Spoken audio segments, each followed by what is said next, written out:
Heaven Official's Blessing. Chapter 230. Audio source: WuXiaWorldAudiobook.com. Adroit dice. Snake eyes rolled, alarming the heart. If that giant stone divine statue was here, then they could have swiftly crossed with a few giant steps. But it was left behind by Xie Lian at the royal capital to guard and suppress vicious spirits. And those 3 mountain spirits had already transformed into a sword, so it was best that they didn't come. San Lang, can the silver butterflies bring us across? Xie Lian asked. With the steam of the lava, the silver butterflies might melt halfway across the river, Hua Cheng replied. It wouldn't look too good to fall from mid-air halfway through crossing and crash head first into the heart of the lava stream. However, Hua Cheng added, but there's a ready-made path. The group turned their gaze to where he was looking, and a moment later, Xie Lian exclaimed, why are there people in the lava? It was the absolute truth. Xie Lian wasn't hallucinating. Just now, in that instant, he saw a tragically pale hand roll out of the lava, reaching towards the sky. Upon a closer inspection, Mu Qing said, there really are, and not just one. There were at least over thousands of people. A number of bodies and heads floating upon the surface of the river, some rolling and turning by the current of the lava stream, and there were even some flowing against current. Their bodies were all a peculiar white, their faces blurred. They were not actual living people. Xie Lian figured it out. They're those empty-shelled mutants from the royal capital of Wu Yang. They've been flushed out here by the lava. By their martial skills, it shouldn't be too difficult to use those empty-shelled mutants as stepping stones and leap over.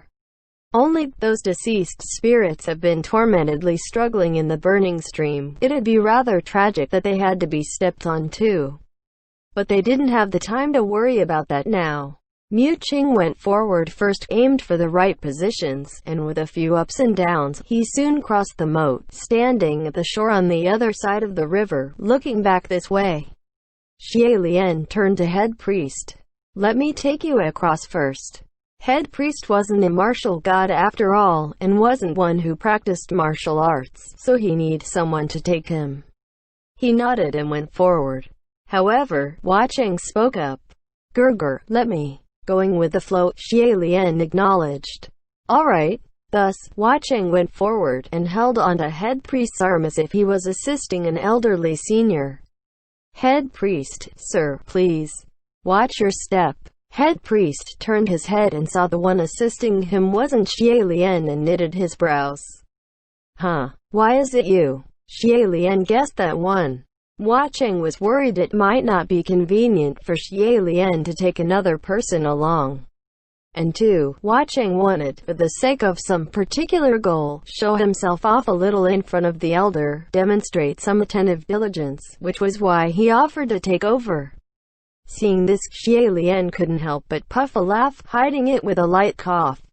San Lang said very sincerely that he wanted to assist you, Sai. As for Hua Cheng, he said with a smile covering his face. Does it matter if it's me or Gerger? Besides, I respect you very much, sir, so of course I don't mind assisting. This is nothing. Head Priest was speechless for a moment, then said, if you really do respect me, then put away that fake smile on your face. That fakeness really is too much.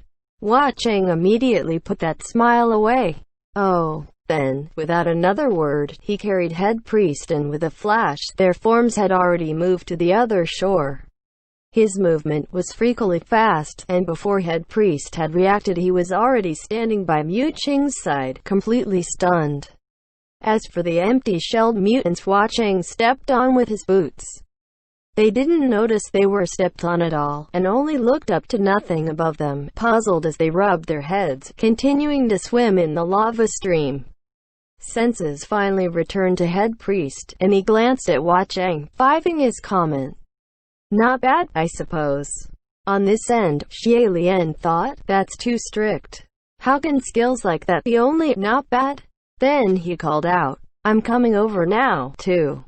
Hua Cheng turned around. Gerger, stay there first, I'll come get you.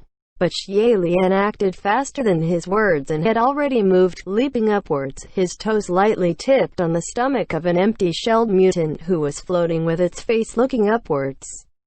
He felt the solid body beneath his feet dip, but he had already leapt out again, tipping on the head of another empty-shelled mutant AEAD. In this manner, he stepped over 5 or 6 of them, and came to the center of the lava stream. Just as Xie Lian was about to make another leap, his body abruptly sank, almost losing balance. Using his incomparably fast reaction to steady himself, he looked down, and the mutant beneath his feet actually reached out and caught his boot. "Oh no, not again!" Xie Lian groaned inwardly. His terrible, bad luck had struck again. The people before him all crossed the river just fine, but it just had to be him who ran into a difficult monster, seizing his right ankle, not letting him jump. Those empty-shelled mutants could only float on the surface of the lava stream because they were hollow, so they couldn't support too much weight. With steam boiling, Xie Lian was sweating profusely, and a corner of his sleeve actually caught on fire. If he continued to remain, then his person along with the stepping stone were all going to sink into the lava, and his entire person would catch on fire.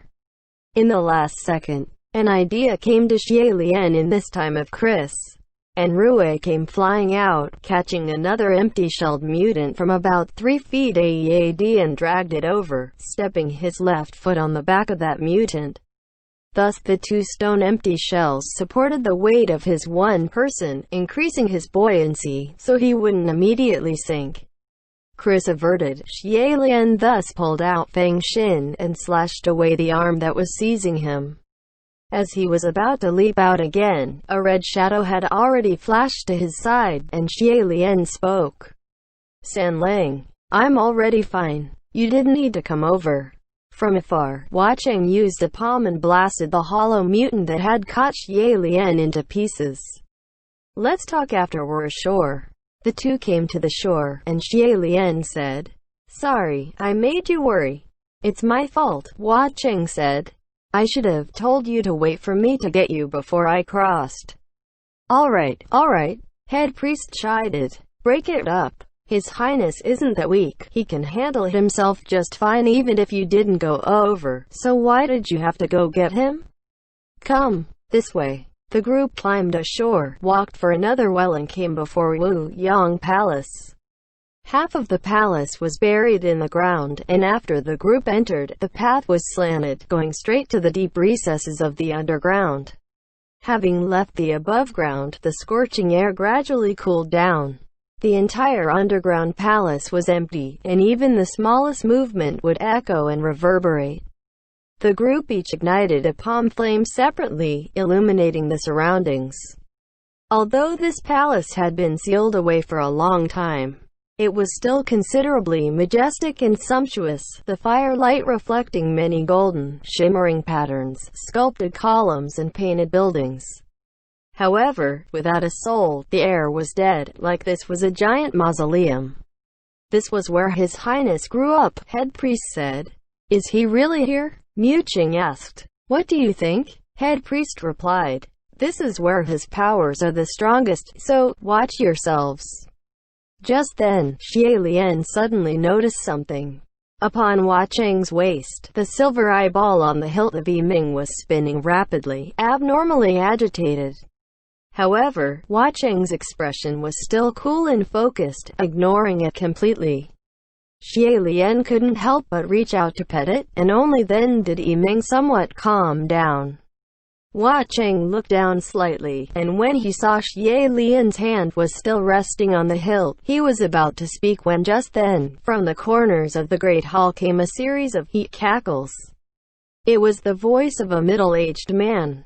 Sly and cunning, like it was scheming something, making all the hairs on Xie Lian's back stand. And he'd heard that voice before. It was the voice of that fetus spirit. Mu Qing shouted, "Over there!" A trail of flames was hurled out, brightening the space above them. They could see a lump of something white pressed against the tall corners of the palace ceiling like a gecko, and it was that fetus spirit. Its long, bright tongue was licking its own back, like it was scratching its own itch. When it saw flames comes flying, it snickered and spat something like puke towards Muqing. Muqing dodged it, his expression full of contempt. Head priest looked at that sticky matter on the ground, then looked at the fetus spirit above, and said in disgust, "Is that really the child of that brat Fengshen?" Xie Lian quickly called out, "Wait, Kuo Kuo. You're called Kuo Kuo, right?" When that fetus spirit heard its own name, it paused for a moment and turned back to look at him. Xie Lian said, "Kuo Kuo, we've come to find your dad. Do you know where he is?" When that fetus spirit heard, "Your dad," it snorted, using all of its limbs and crawled away and disappeared. Xie Lian called out, "Cuo, quick, find it!" The group immediately burned the palm flames brighter, searching all around. Suddenly, Muqing exclaimed, "That way?" "Which way?" Xie Lian responded. Muqing pointed at a path. "I saw it went there just now." The path he pointed at was on the side of a palace building, a narrow and long corridor, haunting and gloomy. Even if they couldn't tell where it led to, it was obvious it wouldn't be any place good. Hua Cheng suddenly spoke up. "Did you really see that it went in there?" Muqing replied irritatedly. "What good would it do me to lie to you?" Hua Cheng ha-ed, but it contained no emotions, and it didn't sound friendly. Head priest chided. "What are you both fighting over at a time like this? Don't overlook anywhere suspicious, so even if we just take a look it's fine." That long corridor was very narrow. It must have been much wider once upon a time, but it seemed to have been crushed, and now it could only allow one person to pass at a time. Perhaps Muqing felt indignant over the tone of doubt in Hua Cheng's voice earlier, so he went in first. Hua Cheng very naturally walked in front of Xie Lian to open the path for him, but Xie Lian noticed that Yiming's eye on Hua Cheng's waist was spinning wildly again. His mind stirred, and instantly pulled Hua Cheng behind him. Hua Cheng was surprised. "What is it?" Xie Lian softly cleared his throat. "Didn't I say I'll protect you? Stand behind me." A moment later, Hua Cheng laughed softly. As they walked deeper, Xie Lian felt more and more uncomfortable. When it came to danger, his instinct was extremely acute, and what was making him uncomfortable was coming from Aead. "Head priest, do you remember where this path leads to?" Xie Lian asked. "How come the more we walk the more I sense there's a very heavy, murderous aura?" And it wasn't a lively murderous aura, but a very cold and frozen murderous one. The deeper they went, the more tense he became. However, head priest didn't answer him. Something clicked in Xie Lian's mind, and he raised his voice to ask again. "Head priest." Still no answer. Xie Lian whipped his head around, and since who knows when, there was already not a soul behind him. The reason why he hadn't noticed sooner was because both the lantern lights Hua Cheng and head priest released were still floating in the air, shuffling and following him, lighting the way for the masters that had now vanished. Muqing turned back to look too, and was shocked. "Where's Crimson Rain-sought Flower?" Xie Lian strode out without another word to go back the way they came. Muqing caught him. "What are you doing? We're almost there. Besides, do you really think Crimson Rain-sought Flower would go back?" "No," Xie Lian replied. It was precisely because Hua Cheng would never go back on his own without a word that it was scary. Xie Lian suddenly recalled the thing Hua Cheng left on his person, and hastily raised his hand to look.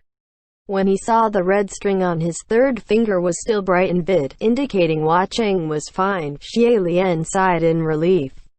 Yet when he remembered the snake eyes Hua Cheng rolled out before they came, the tension of his brows increased.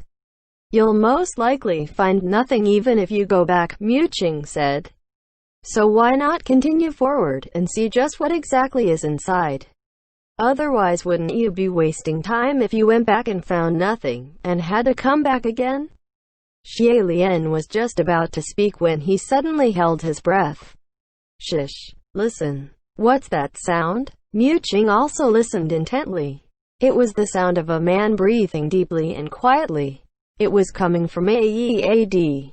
The two were high on guard, each gripping their weapons tight, and walked forward. They finally emerged from the long corridor and came to a chamber. Mu Qing very carefully felt around the chamber, and Xie Lian flicked a finger, sending a small flame light to the front, instantly illuminating a figure slumped on the ground. The moment he saw the back of that figure, Xie Lian recognized him and rushed up. Feng Xin? Flipping the man over, it was indeed Feng Xin. He was covered in burns and gashes all over his body, but his life shouldn't be in danger. Xie Lian carefully patted him for a good moment before he slowly came to, and the moment he woke he cursed, but the moment he realized it was Xie Lian before him he stopped cursing. "Your Highness, why are you here?" Xie Lian huffed a breath. "Why don't you tell me first where this is?" Feng Xin sat up and looked around. "Where is this?" As expected, Feng Xin didn't know either, so Xie Lian asked for nothing. Xie Lian shook his head and reached out. "Get up first. Now that we've found you, we've got to look for Sanlai too." "Are you talking about Crimson Rain Sought Flower?" Feng Xin asked. "What's happened to him? He's not with you." "It's like this," Xie Lian started. "We were together." Before he finished, Feng Xin suddenly raised his hand. "Wait, who's that behind you?" Xie Lian looked back, and only saw a figure sunken in the shadows, unmoving. "That's Mu Qing." "What is it?" Feng Xin's pupils suddenly shrank. "Seize him, quick." End chapter.